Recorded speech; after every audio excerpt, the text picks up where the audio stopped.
नमस्कार साथियों। हमने पिछले वीडियो में भारतीय दर्शन के बारे में समझा था कि दर्शन क्या है, दर्शन क्या है और दर्शन में जो विभाजन होते हैं आस्तिक और नास्तिक, इनके बारे में हमने समझा था। आज हम इस वीडियो में भारतीय दर्शन की विशेषताओं के बारे में समझेंगे।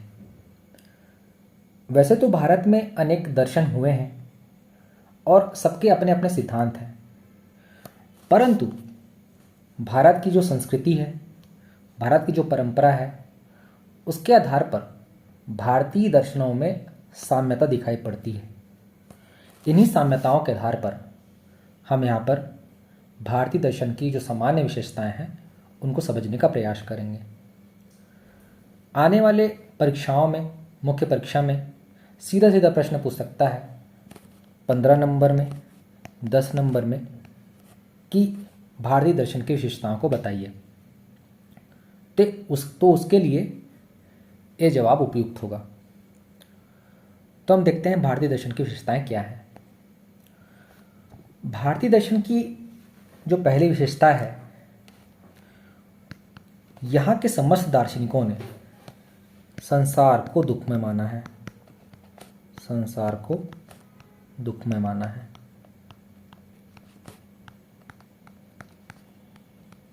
ये भारतीय दर्शन की पहली विशेषता है। बुद्ध ने तो अपने पहले आर्य सत्य में ही कह दिया था कि सारा संसार दुखमय है, सर्व दुखम दुखम। और भारत के अन्य दर्शनों ने भी संसार को विषाद में माना है। यहाँ 3 प्रकार के दुख बताए गए हैं। पहला है आध्यात्मिक दुख, दूसरा है आधि भौतिक दुख और तीसरा है आधि दैविक दुख। आधि दैविक दुख। 3 प्रकार के दुख बताए गए हैं। आध्यात्मिक दुख वे दुख हैं जो शारीरिक और मानसिक दुखों के कारण उत्पन्न हुए हैं, और आध्यात्मिक आदि भौतिक दुख वे दुख हैं जो पशु और मनुष्यों से प्राप्त हुए हैं, और आदि दैविक दुख वे दुख हैं जो अप्राकृतिक शक्तियों के द्वारा प्राप्त हुए हैं। तो आध्यात्मिक दुखों का मतलब ये होता है कि जो शारीरिक और मानसिक हैं, शारीरिक तथा मानसिक, और आदि भौतिक वे दुख हैं जो पशुओं से तथा मनुष्यों से प्राप्त हुए हैं, और आदि दैविक दुख वे दुख हैं जो अप्राकृतिक हैं, जैसे कि बाढ़, आपदा, ये सब जो है आदि दैविक दुख है। तो भारतीय दर्शन की ये पहली विशेषता है। आप बताएंगे कि संसार दुखमय है। हाँ, लेकिन ध्यान रखना है कि चार्वाक दर्शन ने संसार को दुखमय नहीं माना है। चार्वाक दर्शन ने संसार को दुखमय नहीं माना है। ये हमको ध्यान रखना है।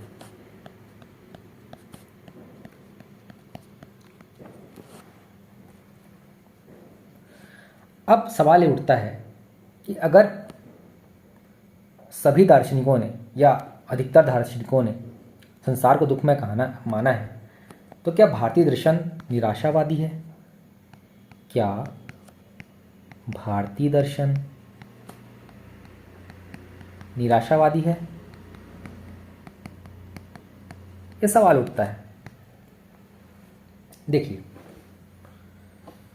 हाँ, अब ये जानना भी आवश्यक है कि निराशावादी मतलब क्या होता है। निराशावादी मतलब वह होता है जो विश्व के विषादमय चित्र का प्रदर्शन करता है। मतलब जो बताता है कि संसार दुख ही दुख है, संसार में पीड़ा ही पीड़ा है, संसार में कष्ट ही कष्ट है, ऐसा कोई दर्शन बताता है, मतलब निराशावादी है। मतलब जो संसार के विषादमय दृश्य का चित्रण करता है, वो दर्शन निराशावादी है। लेकिन हमको यहाँ समझना है कि क्या वास्तव में भारतीय दर्शन निराशावादी है। अगर हम भारतीय दर्शन का सिंहावलोकन करें सही तरीके से तो हम पाते हैं कि भारतीय दर्शन का जो शुरुआत है वो भले ही दुख से हुआ है। भारतीय दर्शन का जो प्रारंभ भले ही दुख से हुआ है, लेकिन भारतीय दर्शन जो है दुख पर समाप्त नहीं होता। यह दुखों से मुक्ति प्राप्त करने का प्रयास करता है। बौद्ध दर्शन में हम देखते हैं कि भले ही बुद्ध का प्रथम आर्य सत्य दुख के बारे में बताता है, लेकिन जो उनका जो तृतीय आर्य सत्य है उसमें निर्वाण के बारे में, और चतुर्थ आर्य सत्य में दुखों से मुक्ति के मार्ग के बारे में, अष्टांग मार्ग के बारे में बताया गया है। इसके अलावा हम देखें जैन दर्शन में भी त्रिमार्ग बताया गया है। सम्यक ज्ञान, सम्यक चरित्र, सम्यक दर्शन, सम्यक ज्ञान, सम्यक दर्शन और सम्यक चरित्र। इसके अलावा जो अद्वैत वेदांत है उसमें भी शंकराचार्य ने ज्ञान के माध्यम से दुखों से मुक्ति का मार्ग बताया है।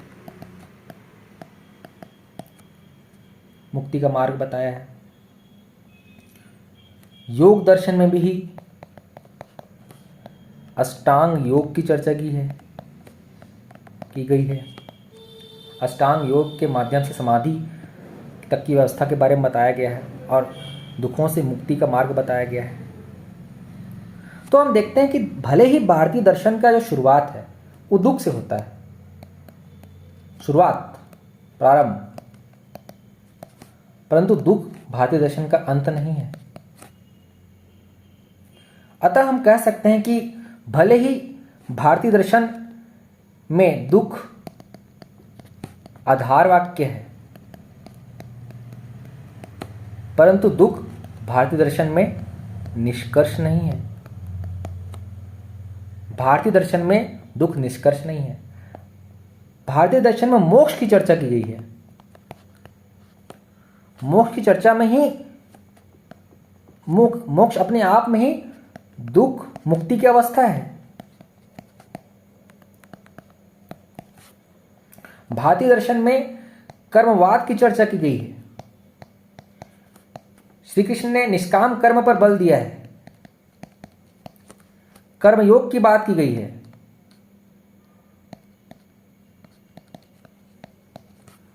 तो जो दर्शन कर्मयोग की बात करता है, जो दर्शन मोक्ष की बात करता है, वो दर्शन कैसे निराशावादी हो सकता है? तो हमको निष्कर्षतः यह कहना पड़ेगा कि भले ही भारतीय दर्शन का प्रारंभ निराशावाद से होता है, लेकिन भारतीय दर्शन का जो अंत है वो आशावाद से होता है। भारतीय दर्शन का जो प्रारंभ निराशावाद से होता है, परंतु अंत आशावाद में होता है। तो प्रश्न पूछ सकता है आपसे कि भारतीय दर्शन का प्रारंभ निराशावाद है और अंत आशावाद, इस पर प्रकाश डालिए ऐसा करके। तो भारतीय दर्शन की पहली विशेषता हमने देखा कि भारतीय दर्शन में संसार को दुखमय माना गया है। ठीक है, साथ ही हमने ये देखा कि हमने इस बात का विश्लेषण किया कि क्या भारतीय दर्शन सच में निराशावादी है। तो हमने देखा कि नहीं, भारतीय दर्शन का प्रारंभ भले ही दुख से होता है, लेकिन अंत दुख में नहीं होता है। भारतीय दर्शन का आधार दुख है, परंतु निष्कर्ष भारतीय दर्शन का दुख नहीं है। भारतीय दर्शन का शुरुआत निराशावाद से होता है, लेकिन भारतीय दर्शन का जो अंत है वो आशावाद में होता है। अतः भारतीय दर्शन को निराशावादी मानना भ्रांति मूलक है। ऐसा करके हम इसका जो उत्तर है हम खत्म कर सकते हैं। ठीक, तो पहला हो गया हमारा कि भारतीय दर्शन जो है क्या सच में जो भारतीय दर्शन की जो पहली विशेषता संसार दुखमय है उसको हमने एक्सप्लेन किया। तो पहली विशेषता को जानने के पश्चात हम दूसरी विशेषता को देखते हैं। भारतीय दर्शन की दूसरी विशेषता है कि यहाँ आत्मा की सत्ता के बारे में विश्वास किया गया है, आत्मा की सत्ता को माना गया है भारतीय दर्शन में। हाँ, लेकिन ध्यान रखना है कि चार्वाक ने आत्मा की सत्ता को स्वीकार नहीं किया है, चार्वाक ने स्वीकार नहीं किया है। इसके अलावा हमको यह भी ध्यान रखना पड़ेगा कि बौद्ध दर्शन जो है इसने आत्मा की सत्ता को स्वीकार तो किया है, सत्ता को स्वीकार तो किया है, स्वीकार किया है, परंतु आत्मा को भी परिवर्तनशील माना है। मतलब जो बुद्ध हैं वे क्षणिक आत्मा की सत्ता को स्वीकार करते हैं, वे नित्य आत्मा की सत्ता को स्वीकार नहीं करते हैं, क्षणिक आत्मा की सत्ता को स्वीकार करते हैं। क्षणिक आत्मा, नित्य आत्मा की सत्ता को नकारते हैं। तो बौद्ध दर्शन में इसी जो बौद्ध दर्शन का जो कंसेप्ट है इसको अनात्मवाद कहा जाता है। कई लोग अनात्मवाद का मतलब यह समझते हैं कि बुद्ध ने आत्मा को अस्वीकार कर दिया है। नहीं, ऐसा नहीं है। बुद्ध आत्मा की सत्ता को स्वीकार करते हैं, लेकिन क्षणिक आत्मा की सत्ता को, न कि नित्य आत्मा की सत्ता को। इसका हमको ख्याल रखना है। इसके अलावा हम देखते हैं कि जैन दर्शन ने भी जीव के रूप में आत्मा की सत्ता को स्वीकार किया है, और सांख्य ने पुरुष के रूप में आत्मा की सत्ता को स्वीकार किया है, और भारतीय दर्शन के और भी संप्रदायों ने आत्मा की सत्ता को स्वीकार किया है। सिर्फ हमको चार्वाक और बौद्ध दर्शन का ख्याल रखना है।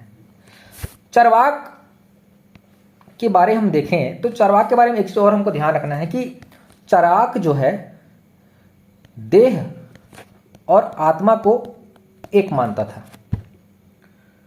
मतलब वो पृथक आत्मा की सत्ता को नहीं मानता था। उसका कहना था कि देह के अंत होते ही आत्मा का अंत हो जाता है। देह और आत्मा भिन्न नहीं है, अभिन्न मानता था चार्वाक। इस बात को हमको ध्यान रखना है। तो चार्वाक के इसी कंसेप्ट को हम देहात्मवाद भी कहते हैं, जिसको हम अच्छे से समझेंगे। जब हम चार्वाक पढ़ेंगे तो देहात्मवाद क्या होता है उसको भी हम समझेंगे। तो भारतीय दर्शन की दूसरी विशेषता में हमने देखा कि भारतीय दर्शन में जो सारे दर्शन हैं वे आत्मा की सत्ता को स्वीकार करते हैं। चार्वाक के बारे में हमको याद रखना है कि वे देह और आत्मा को जो है भिन्न नहीं मानते, देह और आत्मा को अभिन्न मानते हैं। बौद्ध दर्शन जो है आत्मा की सत्ता को स्वीकार तो करता है, लेकिन क्षणिक आत्मा की सत्ता को स्वीकार करता है, और बाकी सारे दर्शन आत्मा की सत्ता को स्वीकार करते हैं। ये हमने देखा।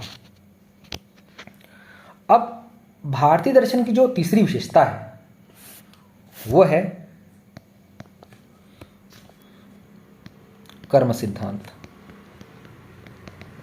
सारा भारतीय दर्शन इसी सिद्धांत पर हम देखते हैं कि खड़ा है। लगभग 6 आस्तिक दर्शन जो हमने पढ़े हैं वो सब के सब कर्म सिद्धांत को मानते हैं।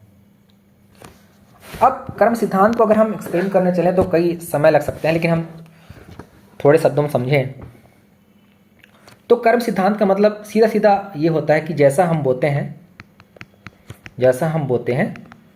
वैसा हम काटते हैं। एक कर्म सिद्धांत का बेसिक सा मतलब होता है।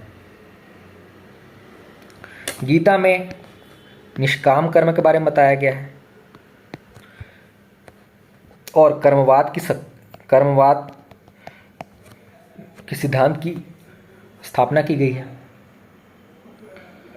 और अगर हम भारतीय परंपरा में कर्म के बारे में देखें, मतलब कर्म के बारे में अगर समझें तो 3 प्रकार के कर्म माने गए। पहला है संचित कर्म, दूसरा है प्रारब्ध कर्म, और तीसरा है संचीमान कर्म। पूछ सकता है आपसे 2 नंबर में कि भारतीय दर्शन में कर्म के कितने प्रकार माने गए हैं। तो संचित कर्म वे कर्म होते हैं जो अतीत के कर्मों से उत्पन्न होते हैं और जिनका फल मिलना अभी शुरू नहीं हुआ है, फल मिलना शुरू नहीं हुआ है। प्रारब्ध कर्म वे कर्म होते हैं, ये भी अतीत के कर्म ही होते हैं, लेकिन इनका फल मिलना शुरू हो चुका है। और संचीमान कर्म वे कर्म होते हैं जो वर्तमान जीवन से संबंधित होते हैं और जो इनका फल हमको भविष्य में मिलेगा। ये कर्मवाद है। और कर्मवाद के बारे में, कर्म सिद्धांत के बारे में जब हम गीता पढ़ेंगे तो हम इस पर विस्तार से चर्चा करेंगे।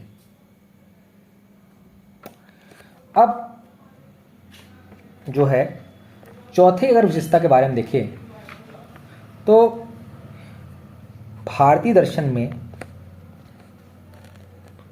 पुनर्जन्म के सिद्धांत पर विश्वास किया गया है।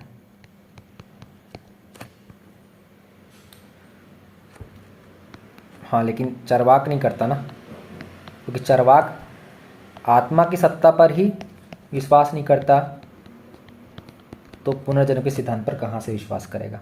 तो चरवाक जो है आत्मा पुनर्जन्म के सिद्धांत पर विश्वास नहीं करता है, इसको हमको ध्यान रखना है। इसके अलावा सवाल ये भी उठता है कि जब बौद्ध दर्शन आत्मा को नहीं मानता है या फिर नित्य आत्मा को नहीं मानता है तो कैसे पुनर्जन्म की सत्ता पर विश्वास करता है, लेकिन करता है। बौद्ध दर्शन पुनर्जन्म की सत्ता पर विश्वास करता है, हमको याद रखना है। कैसे करता है उसको हम समझेंगे। दीपक ज्योति सिद्धांत के माध्यम से बुद्ध ने इसकी व्याख्या की थी, जिसको जब हम बौद्ध दर्शन समझेंगे तो इस बात पर प्रकाश डालेंगे। गीता में भी पुनर्जन्म की व्याख्या की गई है, पुनर्जन्म के सिद्धांत की, कि जिस प्रकार से जो हम पुराने वस्त्रों को त्याग कर नए वस्त्र धारण करते हैं, उसी प्रकार से आत्मा पुराने शरीर को त्याग कर नया शरीर धारण करती है, इस प्रकार की बात की गई है। और जो सांख्य दर्शन है, न्याय वैशेषिक दर्शन है, मीमांसा दर्शन है, इन दर्शनों ने भी पुनर्जन्म की बात की है। तो भारतीय दर्शन की चौथी विशेषता है पुनर्जन्म के सिद्धांत पर विश्वास। ठीक। अब भारतीय दर्शन की जो 5वीं विशेषता है, भारतीय दर्शन में दर्शन के व्यवहारिक पक्ष पर जोर दिया गया है। व्यवहारिक पक्ष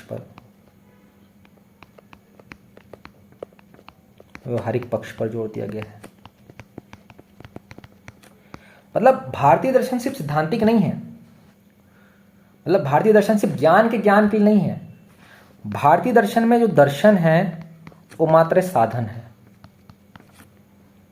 भारतीय दर्शन का जो लक्ष्य है, मतलब जो साध्य है, वो मोक्ष है। ये व्यवहारिक है।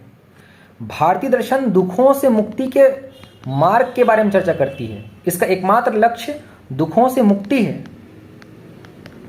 इसका एकमात्र लक्ष्य मोक्ष को प्राप्त करना है। इसका एकमात्र लक्ष्य चरम सत्ता को जानना है। इसका एकमात्र लक्ष्य जो है अविद्या की समाप्ति है। तो भारतीय दर्शन सिर्फ ज्ञान के लिए नहीं है, सिर्फ मनोरंजन के लिए नहीं है। जैसे पाश्चात्य दर्शन में होता है कि उनका सिर्फ जिज्ञासा है जानने का, लेकिन भारतीय दर्शन ऐसा नहीं है। भारतीय दर्शन में मोक्ष की बात की गई है, दुखों से मुक्ति की बात की गई है। भारतीय दर्शन व्यवहारिक है। क्योंकि हमने पहले ही पढ़ा था कि सारा संसार दुखमय है, इसलिए दुखों से मुक्ति के बारे में यहां बताया गया है। बुद्ध ने इसी को निर्वाण कहा है। दुखों से मुक्ति के अवस्था को, मोक्ष को और भी अनेक दर्शनों में हम मोक्ष की बात की गई है। अतः हम पांचवी जो विशेषता है जो है भारतीय दर्शन जो है व्यवहारिक पक्ष पर जोर देता है। अब जो मोक्ष क्या है, निर्वाण क्या है, इसको हम जब अन्य दर्शनों को जब हम विस्तार से समझेंगे तो हम इसको एक्सप्लेन करेंगे। मोक्ष को हम अच्छे से अद्वैत वेदांत में समझेंगे, निर्वाण को हम बौद्ध दर्शन में समझेंगे।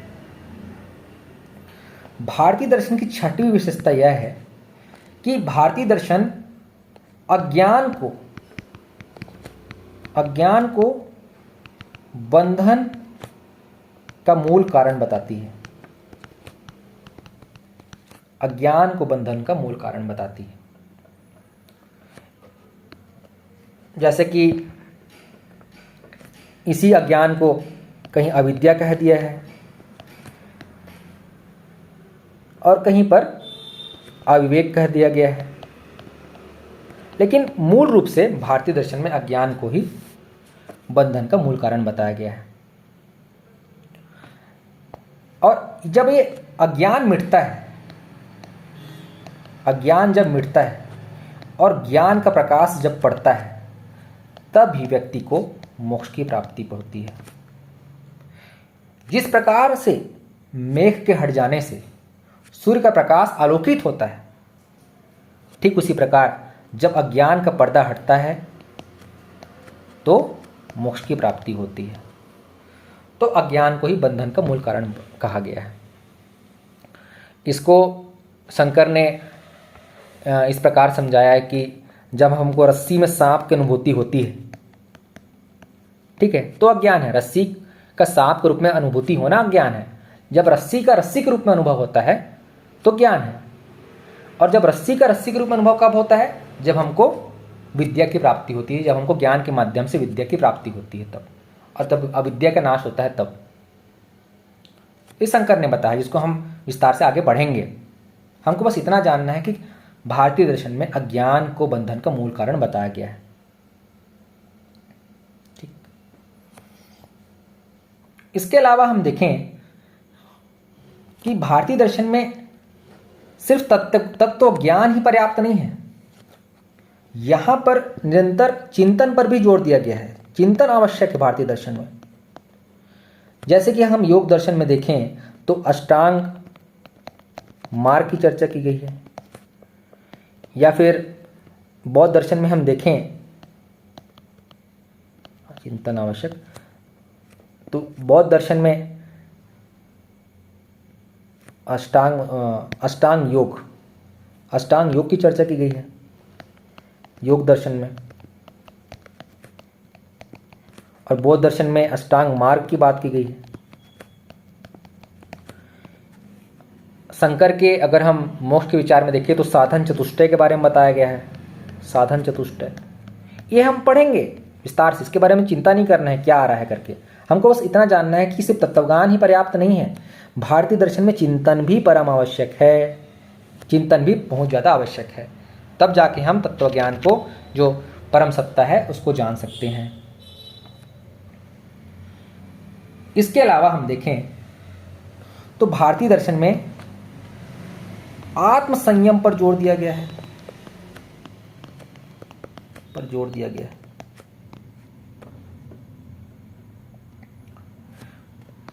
जैसे हम पंच महाव्रत जैन दर्शन में देखें तो पंच महाव्रत की बात की गई है।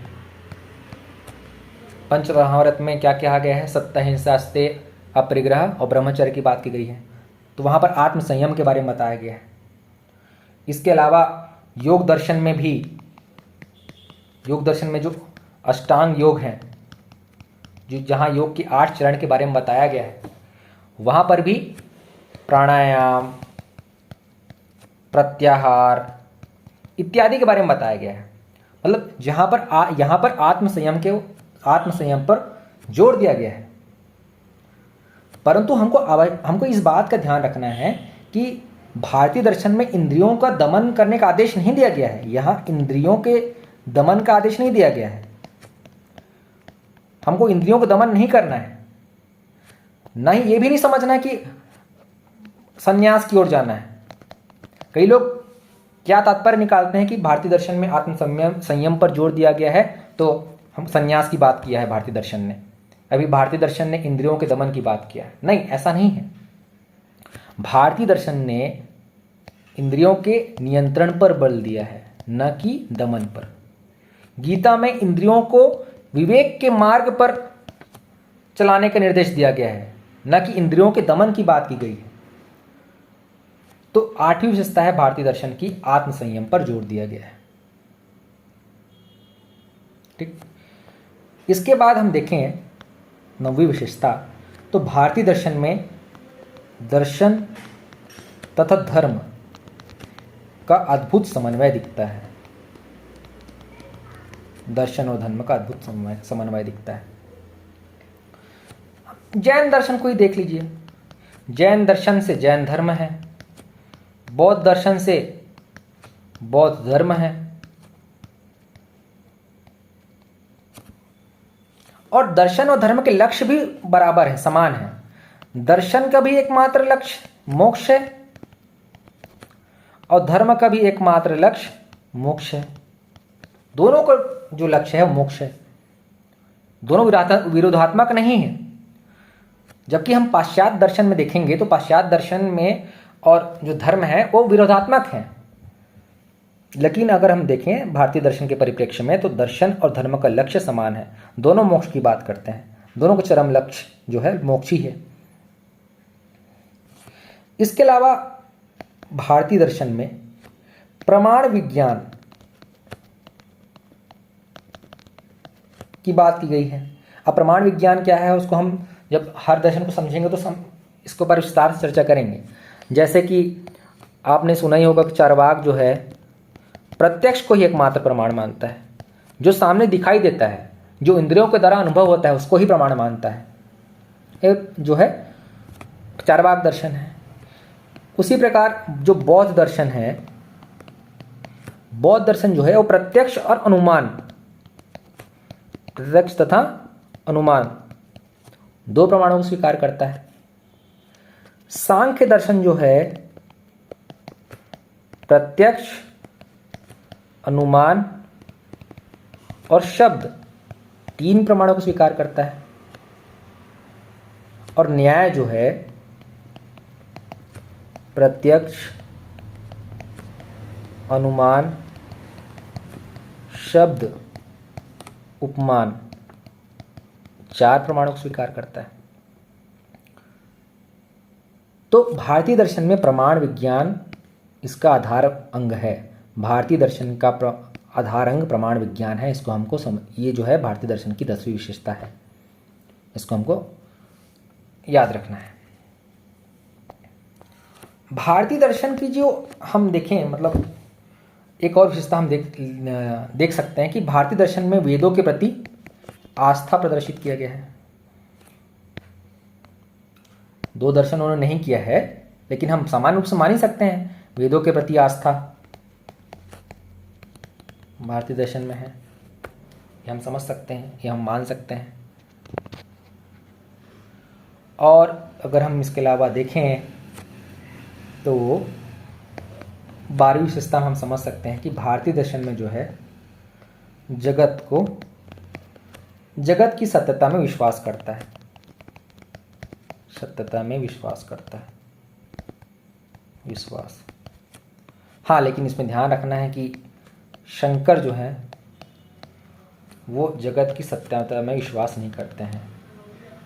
जगत की सत्यता में विश्वास नहीं करते शंकर,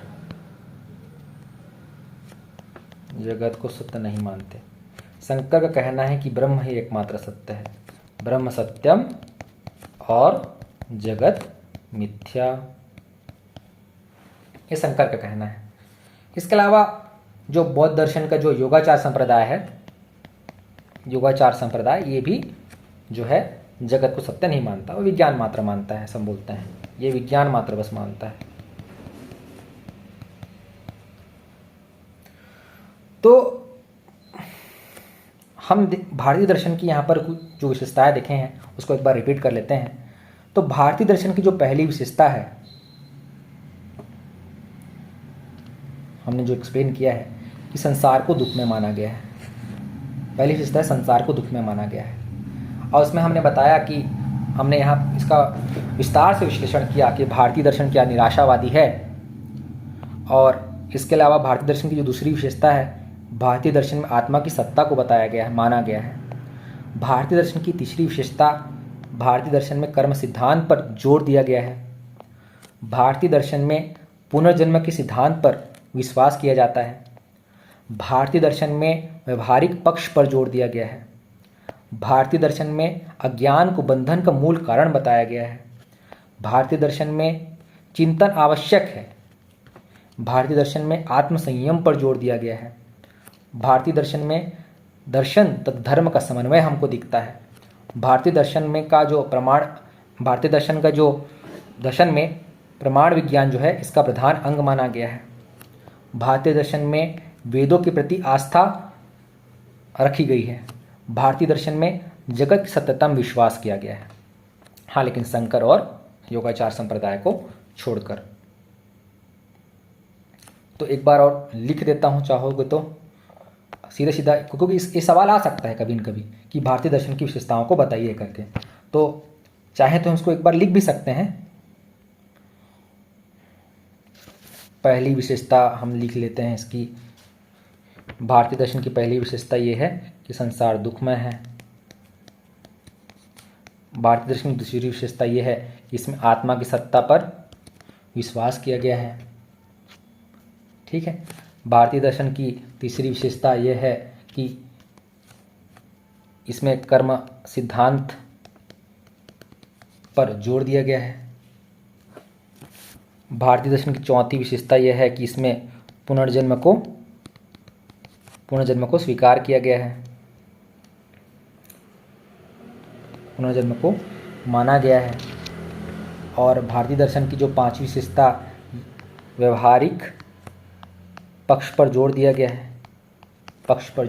है, भारतीय दर्शन की जो छठवीं विशेषता यह है कि इसमें आत्म संयम की बात की गई है, आत्म संयम पर जोर दिया गया है। इसके अलावा भारतीय दर्शन में सातवां आ जाता है आपका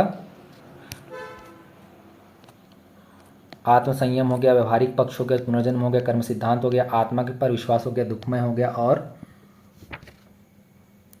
अज्ञान को बंधन का मूल कारण बताया गया है। और इसमें यह भी बताया गया है भारतीय दर्शन में कि चिंतन परम आवश्यक है, चिंतन परम आवश्यक है। नवीं विशेषता अगर हम देखें तो भारतीय दर्शन में दर्शन तथा धर्म का समन्वय दिखता है। 10वीं विशेषता देखें तो प्रमाण विज्ञान इसका प्रधान अंग है और वेदों के प्रति आस्था रखी गई है। और 12वीं विशेषता यह है कि जगत को सत्य माना गया है। तो आपसे प्रश्न पूछ सकता है कि भारतीय दर्शन की विशेषताओं को बताइए, तो आप बताएंगे, पहला दुखमय है, दूसरा आत्मक सत्ता पर विश्वास, तीसरा कर्म सिद्धांत, चौथा पुनर्जन्म, पांचवा व्यवहारिक पक्ष पर जोर, छठवां आत्म संयम, सातवां अज्ञान को बंधन का मूल कारण माना गया है, आठवां चिंतन परम आवश्यक है, दर्शन और धर्म का समन्वय किया गया है, 10वां प्रमाण विज्ञान इसका प्रधान अंग है, वेदों के प्रति आस्था रखी गई है, जगत को सत्य माना गया है।